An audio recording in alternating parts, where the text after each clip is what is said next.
తిరుమల శ్రీవారిని తెలంగాణ ప్రభుత్వ సలహాదారులు కెఎస్ శ్రీనివాసరాజు దర్శించుకున్నారు. ఇక వీఐపీ విరామ సమయంలో స్వామివారి సేవల్లో పాల్గొని మొక్కులను చెల్లించుకున్నారు.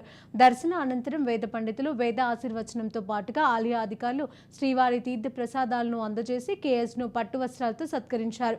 ఇదే క్రమంలో తిరుపతి జిల్లా నూతన కలెక్టర్ వెంకటేశ్వర స్వామివారిని దర్శించుకొని మొక్కులను చెల్లించుకున్నారు.